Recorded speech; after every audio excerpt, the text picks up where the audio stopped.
आदाब नमस्कार, मैं शाहिद उमर। स्वागत आप सभी का सियासत टीवी के हिंदी समाचार में। आइए देखते हैं सबसे पहले हेडलाइंस। देश में पहली बार स्पीकर पद के लिए होगा चुनाव। एनडीए के ओम बिरला का तो वही इंडिया गठबंधन के सुरेश से होगा मुकाबला। स्पीकर पद को लेकर राहुल गांधी ने मोदी सरकार पर लगाए गंभीर आरोप, कहा नीयत साफ नहीं। आपने राज्यसभा सांसद के लिए लिया बड़ा फैसला, इन दो नेताओं को दी जिम्मेदारी। सपा कांग्रेस के इस फैसले से नाराज हुई मायावती, अखिलेश राहुल का नाम लिए बिना किया बड़ा दावा। इंडिया स्पीकर कैंडिडेट के सुरेश पर डिंपल यादव बोली, हम मजबूत हैं। क्या अयोध्या के गड्ढे ने बीजेपी को हरवाया? पहली बारिश ने खोल दिए कई राज। अब खबर विस्तार से। लोकसभा स्पीकर पद को लेकर सहमति न बन पाने के बाद विपक्ष ने अपने उम्मीदवार का ऐलान कर दिया है। के सुरेश विपक्ष के स्पीकर पद के उम्मीदवार होंगे। उधर एनडीए की ओर से लोकसभा स्पीकर पद के लिए ओम बिरला ने नामांकन दाखिल कर दिया है। लोकसभा स्पीकर का चुनाव बुधवार को होना है। देश में यह पहला मौका होगा जब स्पीकर पद के लिए चुनाव होगा। अभी तक सत्ता पक्ष और विपक्ष की सर्वसम्मति से स्पीकर चुना जाता था, लेकिन इस बार यह परंपरा टूटती नजर आ रही है। इससे पहले राहुल गांधी ने बताया राजनाथ सिंह का मल्लिकार्जुन खड़गे को फोन आया। उन्होंने कहा कि आप हमारे स्पीकर को सपोर्ट करिए। पूरे विपक्ष ने साफ कहा कि हम स्पीकर को सपोर्ट करेंगे, लेकिन डिप्टी स्पीकर पद विपक्ष को मिलना चाहिए। के सुरेश 8 बार के सांसद हैं। के सुरेश केरल की मावेलिकारा सीट से कांग्रेस का सांसद हैं। केंद्रीय मंत्री भी रह चुके हैं। सबसे अनुभवी सांसद होने के बावजूद उन्हें प्रोटेम स्पीकर नहीं चुने जाने पर विपक्ष ने विरोध जताया था। के सुरेश 1889 में पहली बार सांसद चुने गए थे। 2009 में वे कांग्रेस संसदीय दल के सचिव बने। मनमोहन सरकार में के सुरेश अक्टूबर 2012 से 2014 तक केंद्र में मंत्री रहे। लोकसभा स्पीकर पद को लेकर कांग्रेस नेता राहुल गांधी ने आज बड़ा बयान दिया है। राहुल गांधी ने कहा कि विपक्ष स्पीकर पद को सपोर्ट करने के लिए तैयार है, लेकिन विपक्ष को डिप्टी स्पीकर पद मिलना चाहिए। राहुल गांधी ने कहा कि रक्षा मंत्री राजनाथ सिंह का कांग्रेस अध्यक्ष मल्लिकार्जुन खड़गे को फोन आया था। उन्होंने कहा कि आप हमारे स्पीकर को सपोर्ट करिए। पूरे विपक्ष ने साफ कहा है कि हम स्पीकर को सपोर्ट करेंगे, लेकिन डिप्टी स्पीकर पद पर विपक्ष को मिलना चाहिए। देखिए, आज अखबार में लिखा है कि प्रधानमंत्री ने कहा है कि ऑपोजिशन को कंस्ट्रक्टिवली सरकार के साथ कोऑपरेट करना चाहिए। ऑपोजिशन ने क्लियरली कहा है। राजनाथ सिंह जी का खड़गे जी को फोन आया। राजनाथ सिंह जी ने खड़गे जी से कहा, देखिए आप हमारे स्पीकर को सपोर्ट कीजिए। ऑपोजिशन, पूरी ऑपोजिशन ने कहा है, हमने सब के सब से बात की है, पूरे ऑपोजिशन ने कहा है कि हम स्पीकर को सपोर्ट करेंगे, मगर कन्वेंशन ये है कि डेप्यूटी स्पीकर ऑपोजिशन को मिलना चाहिए। राजनाथ सिंह जी ने कल शाम कहा था कि वो खड़गे जी को कॉल रिटर्न करेंगे। अभी तक राजनाथ सिंह जी ने खड़गे जी का कॉल रिटर्न नहीं किया है। तो मोदी जी कह रहे हैं कंस्ट्रक्टिव कोऑपरेशन हो, और फिर हमारे नेता को इंसल्ट करा जा रहा है। तो नियत साफ नहीं है। नरेंद्र मोदी जी कोई कंस्ट्रक्टिव कोऑपरेशन नहीं चाहते हैं, क्योंकि कन्वेंशन है कि डेप्यूटी स्पीकर ऑपोजिशन का होना चाहिए। और हमने कहा है, पूरे ऑपोजिशन ने कहा है कि अगर कन्वेंशन फॉलो किया जाएगा तो पूरा समर्थन स्पीकर के इलेक्शन में हम देंगे। तो ये मैं आपको क्लैरिफाई करना चाह रहा था। हाँ, यूपीए के समय में हमने दिया था। तो मेरा कहना है कि नरेंद्र मोदी जी कहते कुछ हैं और करते कुछ हैं। यही इनकी फॉर्मूला है, यही इनकी स्ट्रेटजी है, और इनको ये बदलना ही पड़ेगा। Thank you.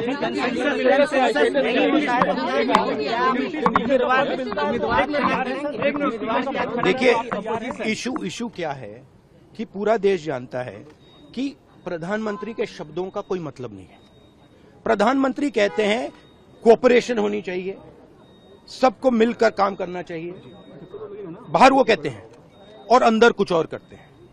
और हमारे लीडर को कहा गया कि कॉल रिटर्न होगा, अभी तक कॉल रिटर्न नहीं हुआ। पीएम नरेंद्र मोदी के आपातकाल वाले ट्वीट पर कांग्रेस नेता गौरव गोगोई ने कहा, वह आपातकाल का नाम लेते हुए वर्तमान में जो वास्तविक समस्या है उसको छुपाने और दबाने का काम कर रहे हैं। मणिपुर में क्या स्थिति है क्या वो नहीं जानते। जम्मू में क्या हो रहा है क्या वो नहीं जानते। गर्मी के कारण कई लोगों की मौत हो गई है क्या वह नहीं जानते। पीएम मोदी बार बार अपनी विफलताओं को छुपाने की कोशिश कर रहे हैं, इसलिए उनका 400 पार का नारा खत्म हुआ। देखिए, मैंने जैसे कि कहा कि इमरजेंसी का नाम लेते हुए वो वर्तमान में देश में जो वास्तविक समस्या है उसको छुपाने और दबाने का काम करना चाहते हैं। मणिपुर में क्या स्थिति है क्या वो नहीं जानते। जम्मू में क्या हो रहा है क्या वो नहीं जानते। गर्मी के कारण कितनी लोगों की मृत्यु हुई है क्या वो नहीं जानते। पूरा शिक्षा विभाग एकदम सबसे भ्रष्ट विभाग अगर देश में कोई है तो वो आज का शिक्षा विभाग है, जिसका कारण वही है जो राहुल गांधी ने अपने प्रेस वार्तालाप में कहा कि भाजपा और आरएसएस ने अपने ऐसे कुछ लोगों को शिक्षा विभाग के विभिन्न जिम्मेदारी पद पर रखा, जिसके कारण आज पूरा शिक्षा विभाग पर जो विश्वास था हमारा देश का वो विश्वास आज उठ चुका है।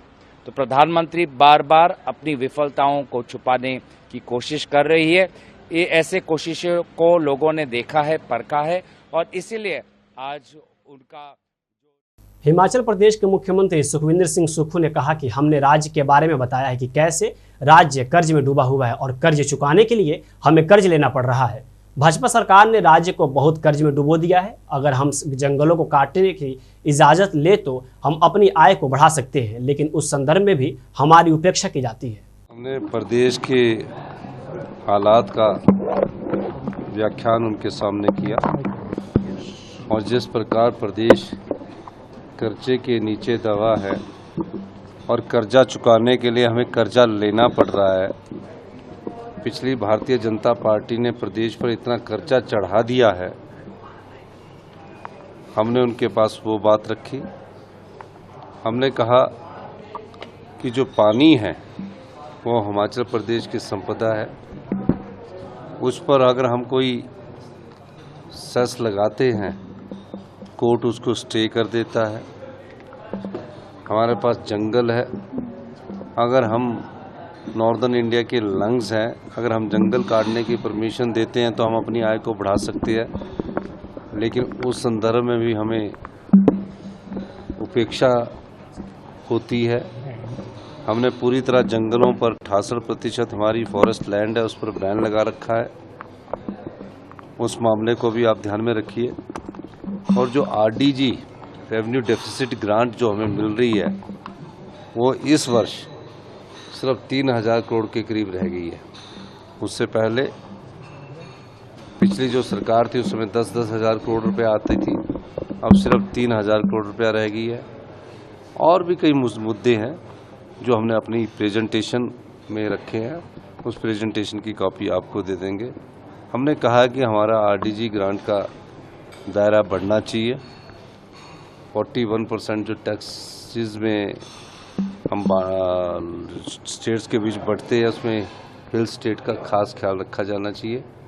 हिल में कॉस्ट ऑफ कंस्ट्रक्शन ज़्यादा आती है, पैमाने प्लेन इलाके के नहीं चलेंगे, पहाड़ में कुछ और बात होती है। इस संदर्भ में हमने बात की है और मेरा मानना है कि हमने सभी बातों को गंभीरता से रखा और इस पर जल्दी ही आने वाले 1-1.5 साल बाद जब फाइनेंस कमीशन अपनी रिकमेंडेशन देगा तो उसमें यह बातों का ध्यान रखेगा। 18वीं लोकसभा का पहला सत्र सोमवार से जारी है। सत्र के शुरुआती 2 दिनों में सांसदों को लोकसभा सदस्य की शपथ दिलाई जा रही है। बुधवार को लोकसभा स्पीकर पद का चुनाव होना है। इसके बाद राज्यसभा की कार्यवाही शुरू होगी। राज्यसभा की कार्यवाही शुरू होने से पहले आम आदमी पार्टी ने संजय सिंह और राघव चड्ढा को बड़ी जिम्मेदारी सौंपी है। आप नेता संजय सिंह को राज्यसभा सांसद में आप का नेता चुना गया है, वही राघव चड्ढा राज्यसभा सांसद में उप नेता होंगे, जबकि एनडी गुप्ता को राज्यसभा में व्हिप चीफ बनाया गया है। दिल्ली और पंजाब की सत्ताधारी आप के राज्यसभा में 11 सांसद हैं। आम आदमी पार्टी ने राज्यसभा चेयरमैन को पत्र लिखकर इसकी जानकारी भी दे दी है। आम आदमी पार्टी ने इन नेताओं को तत्काल प्रभाव से ये जिम्मेदारी सौंपी है। आम आदमी पार्टी के सांसद संजय सिंह ने कहा कि चुनाव का परिणाम आने के बाद से ही दिल्ली में पानी को लेकर आतिशी ने अनशन शुरू किया। आतिशी ने सभी जगह बात की, पीएम मोदी को भी पत्र लिखा। 1994 में दिल्ली के लिए पानी का कोटा तय किया गया था, अब आबादी कम थी, लेकिन अब आबादी बढ़ गई है, कैसे काम चलेगा? मुझे भाजपा के लोग दुनिया का कोई विज्ञान बता दें, भारत के प्रधानमंत्री कोई विज्ञान बता दें, कोई एक ऐसा तरीका बता दे बीजेपी के लोग जिससे पानी बनाया जा सके।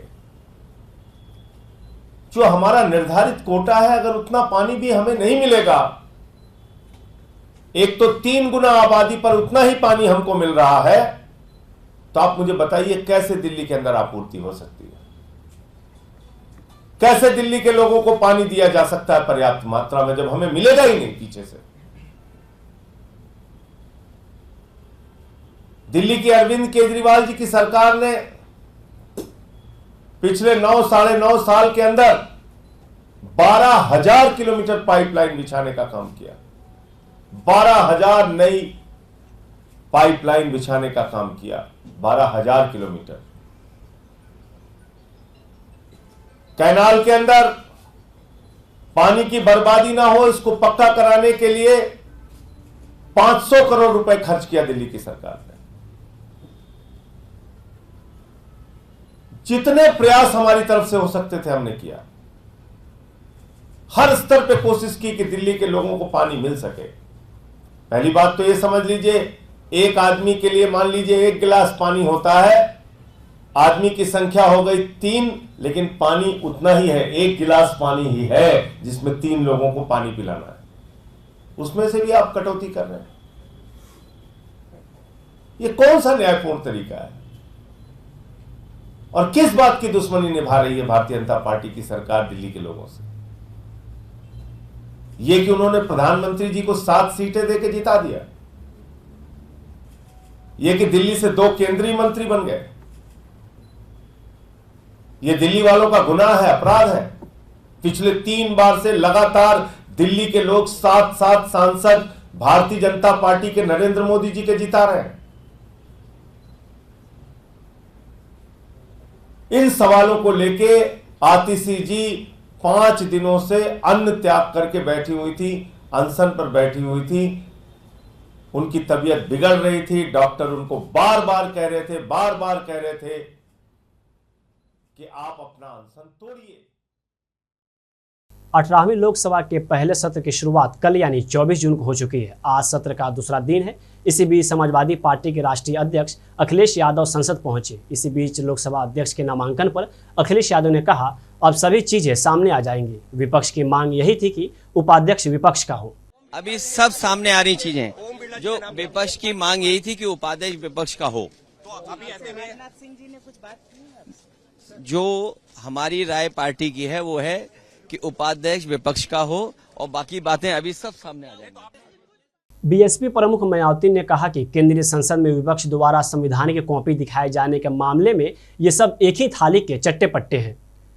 इन दोनों ने मिलकर इस संविधान को जातिवादी, सांप्रदायिक और पूंजीवादी संविधान बना दिया है। सत्ता और विपक्ष की दोनों की अंदरूनी मिली भगत है। दोनों ही सत्ता विपक्ष की अंदरूनी मिली भगत से जबरदस्ती संविधान बचाने का नाटक किया जा रहा है।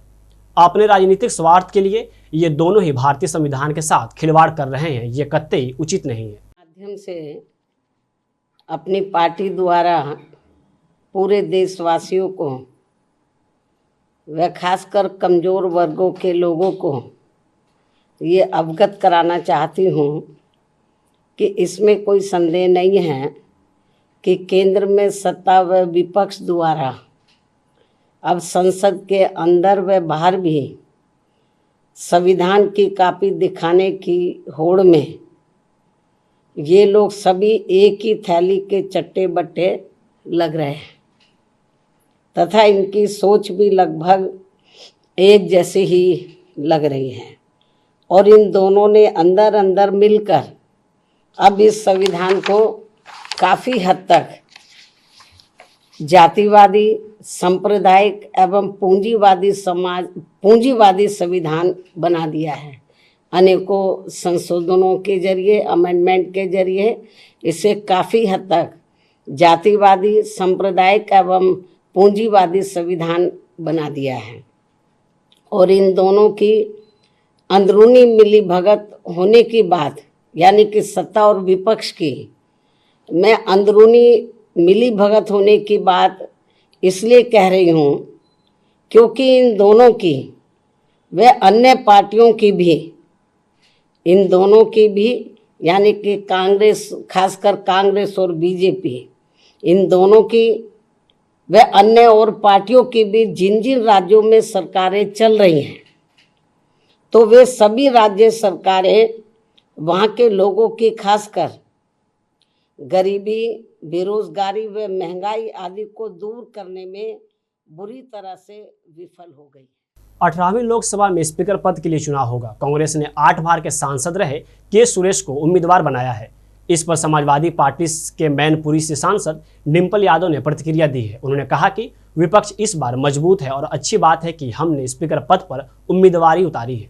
चलिए, इंडिया ब्लॉक ने भी स्पीकर पद के लिए अपना उम्मीदवार घोषित कर दिया है। नहीं तो ये अच्छी बात है क्योंकि इस बार विपक्ष बहुत मजबूत है, तो अगर अपना स्पीकर चुना है तो अच्छी बात है। राजनाथ सिंह से जो बात चल रही है उसमें क्या हुआ? अयोध्या में राम मंदिर बनने के बाद सोमवार को पहली बार बारिश हुई। बारिश की वजह से राम मंदिर की छत से पानी टपकने लगा। आसपास के इलाकों में जल जमाव हो गया और मुख्य सड़कें पर बड़े बड़े गड्ढे हो गए। अब लोग कह रहे हैं कि बारिश ने भारतीय जनता पार्टी के अयोध्या में हार का राज खोल दिया है। जो भी मंदिर बन गए हैं जहाँ रामलला विराजमान हैं और जो आगे भी जगह बनी है उसमें एक ही पहली वर्षा में ही पानी चूने लगा, अंदर पानी भर गया था। इस पर ध्यान देना चाहिए कि जो बना है उसमें कौन सी कमी रह गई है जिसके कारण से पानी चूई रहा है। इस पर जो बना है उस पर भी ध्यान देना चाहिए और ये बहुत जरूरी है। पानी वगैरह भी नहीं निकल पा रहा है। पानी निकलने का जगह नहीं है और काल तक पानी ऊपर से चूता भी है। ये समस्या जो है इसका समाधान पहले आजे कल में सोच करके उसको निश्चित कर लें, नहीं तो वर्षा जब शुरू होगी तो वहाँ पूजा अर्चना और कालता दर्शन और सब बंद। केंद्रीय मंत्री चिराग पासवान ने कहा, यह किसी पक्ष का चुनाव नहीं होता है, स्पीकर का पद पूरे सदन के लिए होता है। आज़ादी के बाद से मुझे याद नहीं है कि इस तरह से पद को लेकर चुनाव हो। जिस तरीके से विपक्ष इस बार भूमिका रही है और शर्तें के साथ जिस तरीके से विपक्ष सामने आया है कि डिप्टी स्पीकर पद का सहमति करे, हम उस सब पर चर्चा के लिए तैयार थे, पर उसके बावजूद उस पर अड़ना मुझे नहीं लगता कि ये उचित है। फिलहाल जीत सुनिश्चित है, उसमें कोई शंका नहीं है। किसी पक्ष का ये चुनाव नहीं होता। स्पीकर का जो पद है वो पूरे सदन के लिए होता है।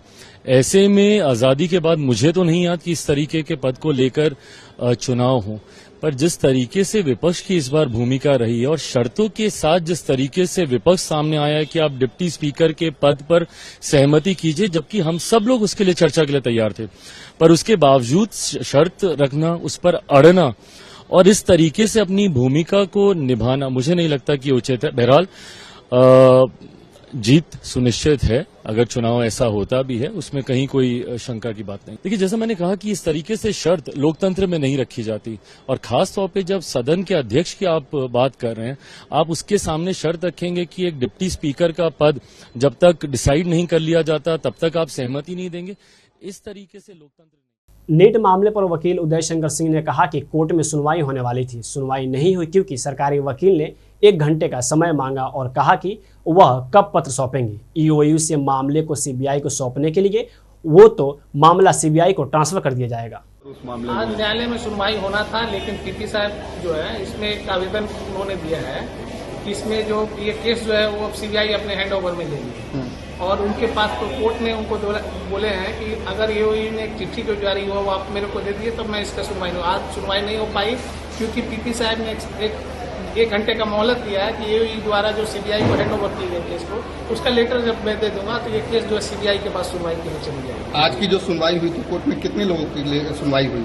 आज पीपी साहब ने बोला कि 2 आदमी को उन्होंने एक लिखित आवेदन दिया है जिसमें बीपी नंबर 1078 और 1168 जो नंबर दिए हैं वो उनको एक लिखित आवेदन उनके पेटिशन ने दिया है कि हम इसको केस को विड्रॉ करें। बाकी लोग का सुनवाई के लिए रखा हुआ था, लेकिन सुनवाई इसलिए कारण नहीं हुई कि आज जो डायरी की मांगी थी, लेकिन वो डायरी नहीं आ पाया, इसलिए कि अभी ये केस सीबीआई के अन्वेषण की, इसलिए आज अभी तक कोई सुनवाई नहीं हुई है और केस अभी तथागत एडीए 5 साल के जब वो चिट्ठी जारी हो जाता है पीपी साहब उनको दे देंगे कि ये सीबीआई के पास चलेगी, तो ये केस स्पेशल कोर्ट सीबीआई के पास चलेगी। यानी अब सीबीआई कोर्ट में आगे की सुनवाई होगी। अब जो लगता है अनुमान होता है कि ये केस जो अब सीबीआई स्पेशल सीबीआई को सुना जाएगा। मध्य प्रदेश के मुख्यमंत्री मोहन यादव ने कहा कि आपातकाल का दौर लोकतंत्र पर बहुत बड़ा धब्बा है। ये ऐसा समय है जिसे देश आज भी याद करके सिहर उठता है।